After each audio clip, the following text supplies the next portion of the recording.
Sahabat Gendimas, saya sangat favorit untuk menjelaskan produk Demineral ini. Sebab dengan menggunakan mesin ini, TDS hasil dapat kita atur sesuai dengan keinginan kita dalam berbisnis air. Jika kita menggunakan membran, kita hanya mendapatkan satu hasil produksi dari air yang kita inginkan. Tetapi dengan menggunakan mesin Demineral ini, kita dapat menentukan TDS dan pH air yang kita inginkan tanpa mengurangi cita rasa air itu sendiri. Air demineral memiliki rasa istimewa karena pada saat terjadinya pertukaran ion dari ion positif ke ion negatif, hidrogen yang dihasilkan dan oksigen yang dihasilkan adalah oksigen dan hidrogen murni. Mesin ini kelemahannya adalah dia tidak bisa digunakan untuk membuat es kristal, sebab es kristal tidak membutuhkan oksigen. Kalau banyak oksigen pada es kristal, terdapat butiran-butiran di dalam atau di dalam batunya tampak ada butiran-butiran oksigen yang tersimpan atau terjebak di dalam es. Sahabat Kendimas, mesin pengolah demineral ini di dalam penggunaannya tidak sesulit apa yang dibayangkan orang jika Anda belajar dari orang yang benar. Mesin ini saya buat dengan tangan sendiri, saya desain dengan cara saya sendiri, dan untuk hasilnya saya ajarkan juga dengan cara saya sendiri. Oleh sebab itu mesin ini merupakan satu bagian yang tidak terpisahkan dari ilmunya. Jadi kalau seperti beberapa teman yang meminta untuk membeli perangkatnya saja tanpa menyertakan isinya, berarti ilmunya tidak ikut dan tidak akan mendapatkan hasil seperti apa yang diinginkan. Nah, sahabat Kendimas, tangki ini ya, ini berisi 60 liter resin. Tank medianya berdiameter 10 inci dengan tinggi 130 cm, sudah terpasang dan terinstalasi lengkap. Ada dua tong di sisi kiri dan kanan. Ini adalah tong bahan cuci. Jadi, kita tidak perlu kotor-kotor untuk atau ketika melakukan regenerasi. Demikian juga di sisi dari kation, ada tangki, ada tong untuk menempatkan bahan cuci. Di sini memang tampak sekali banyak stop kran, tetapi secara prinsip sebenarnya sudah sangat jelas mana kran regenerasi, mana kran pembilasan, dan mana kran produksi. Jadi, jika melakukan regenerasi, cukup kran regenerasi yang dibuka, sementara kran produksi dan kran bilasnya ditutup. Jika kita hendak melakukan pembilasan, berarti kran regenerasi seluruhnya ditutup dan yang terbuka hanya kran bilas. Demikian juga ketika kita melakukan produksi, berarti kran regenerasi dan kran bilas kita tutup, yang terbuka hanya keran produksi. Di sini sudah disediakan TDS meter, gunanya untuk mengetahui atau membaca berapa jangkauan TDS dari air yang hendak kita jual. Perangkat ini sangat efisien untuk air dengan TDS 300 ppm ke bawah. Jadi, jika kita menggunakan air dari sumur dengan TDS 300 atau 280 atau 250 atau 200 ppm, hendak kita turunkan ke 50 boleh, ke 10 boleh, ke 40 boleh, ke 70 boleh, sesuai dengan apa yang kita inginkan. Target itu dapat kita capai dengan menggunakan mesin ini. Di sini untuk regenerasi juga sudah saya sediakan. Di sini ada power untuk regenerasi. Ini ada tombol pompa air dan tombol untuk menghidupkan seluruh komponen ini. Sahabat Kendimas, dalam mengoperasikan mesin ini, di sini sudah saya sediakan tombol power. Jadi tombol power ini kita gunakan untuk menghidupkan seluruh perangkat ini. Di bawah ada lampu penerangan yang akan menerangi pekerjaan kita jika kita bekerja di malam hari. Jika saya hendak melakukan regenerasi, di sini ada tombol biru bertuliskan in. Di sini ada tombol merah bertuliskan tiris.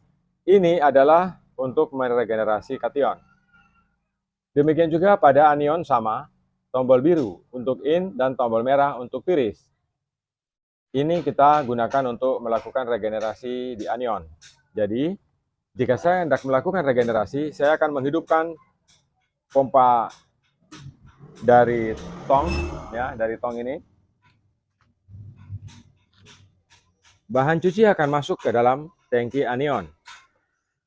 Jika saya sudah selesai melakukan regenerasi kation, saya akan matikan dan saya akan mengembalikan bahan cuci seluruhnya ke dalam tong ini kembali dengan cara menekan tombol tiris. Jadi ketika saya menekan tombol tiris, seluruh material bahan cuci yang tersimpan atau menggenangi kation semua akan kembali ke tong ini untuk nanti kita gunakan regenerasi berikutnya. Demikian juga pada anion. Sama, jika saya hendak melakukan regenerasi anion, saya akan menghidupkan tombol ini. Ya, jadi ketika saya menghidupkan tombol in, bahan cuci dari tong ini akan masuk ke dalam tangki anion. Jika masa cuci sudah selesai, 1 jam, saya akan menghidupkan ini kembali untuk mengembalikan bahan cuci semua kembali ke tong.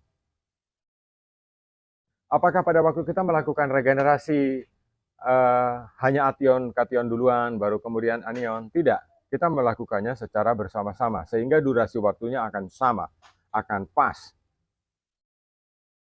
Kalau tidak bersama-sama, kesulitan kita adalah nanti ketika kita melakukan regenerasi atau melakukan pembilasan, durasi waktunya akan berselisih 1 jam jika kita melakukan ini satu persatu.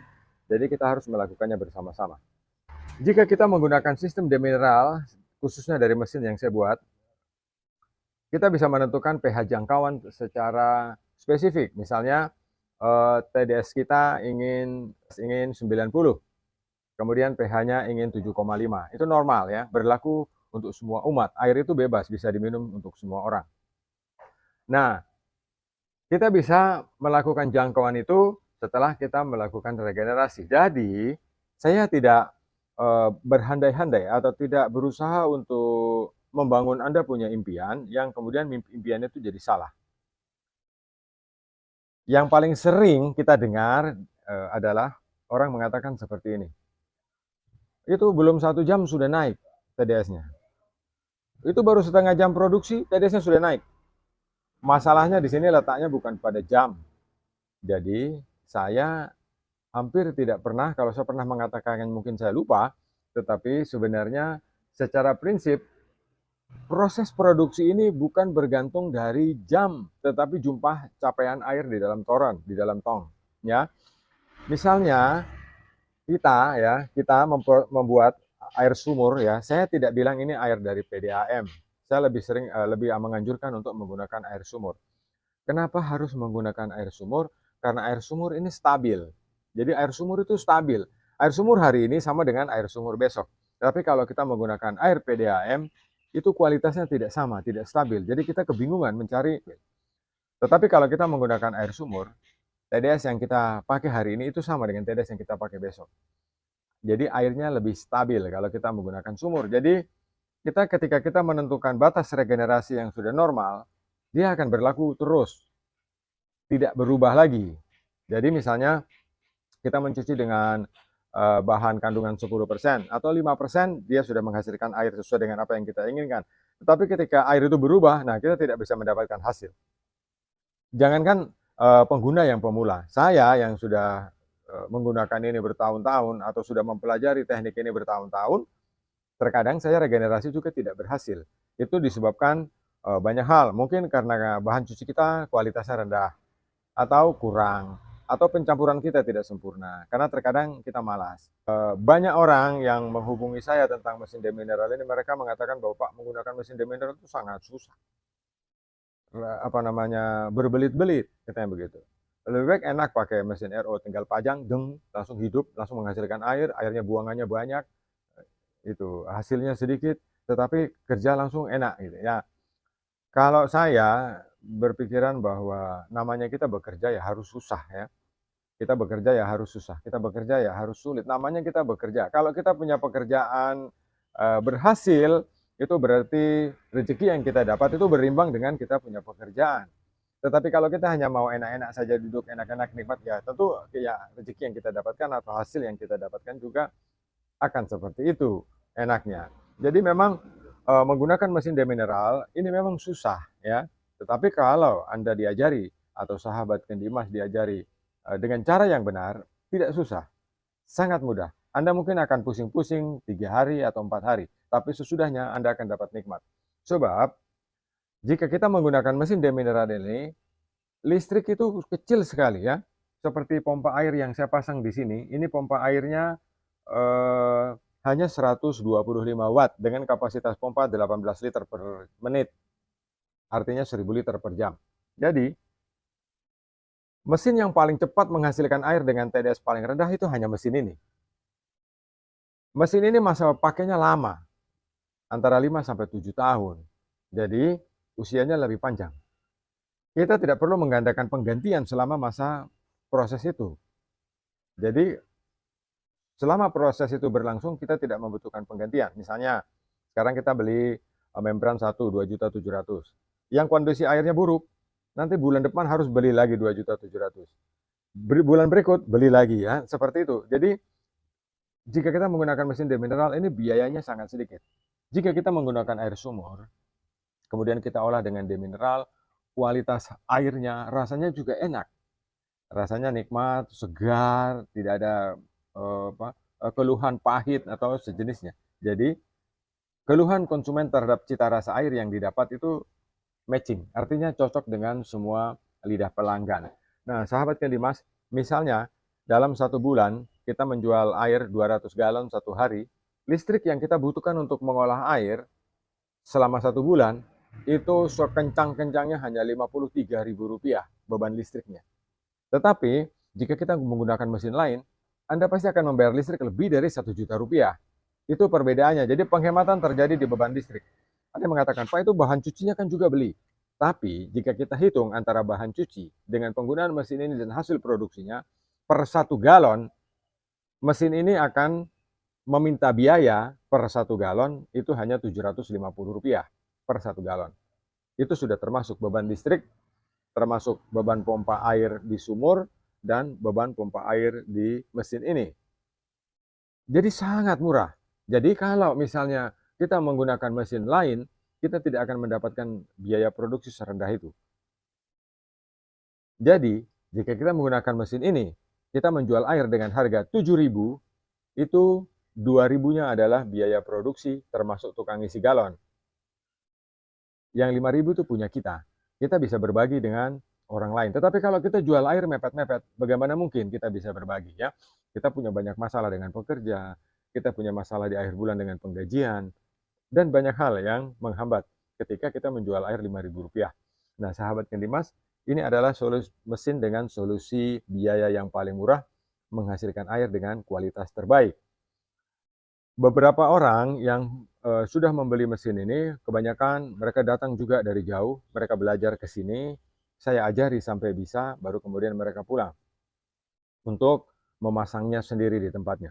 Tetapi saya tidak pernah pergi ikut memasang mesin ini di rumah setiap orang, tidak pernah. Jadi biasanya saya membuatkan video tutorial bagaimana cara menginstalasi. Kalau orangnya datang ke tempat saya sini, saya ajari caranya menginstalasi, sehingga dia bisa menginstalasi sendiri di rumahnya. Tetapi posisi dari mesin ini adalah, misalnya kita sudah punya sistem pengolahan dasar, kan berakhir di tangki penampungan besar. Nah, kita sambungkan ke mesin ini, kemudian kita langsung produksi. Jadi tidak menunggu waktu ya. Nah, bagaimana capaian hasil TDS bisa kita jangkau? Kita bisa menjangkaunya lewat TDS monitor ini. Ya, ini adalah TDS monitor. Jadi, ketika angka di TDS ini sudah menunjukkan nilai yang tidak sesuai dengan kita punya keinginan, kita tinggal matikan pompa air ya. Ini adalah pompa air di bawah sana. Sudah hidup, kita tinggal matikan pompa airnya, kemudian kita lakukan regenerasi 1 jam, kemudian kita bilas, dan kita lanjut produksi lagi. Jadi bisa produksi terus, tidak ada habisnya. namanya kita bekerja ya, kita harus duduk kerja. Kalau kita berbisnis air, kemudian kita tinggalkan, kita pergi kemana-mana, hasil yang kita capai pun akan seperti sama gitu. Kita pulang, ini kelihatan penjualannya banyak, uangnya tidak ada ya, itu yang terjadi. Nah, untuk menghindari itu sahabat, saya memberikan suatu solusi bahwa inilah mesin demineral yang saya buat dan diperuntukkan untuk kebutuhan kita yang berbisnis air. Terima kasih atas atensinya. Salam Kendimas.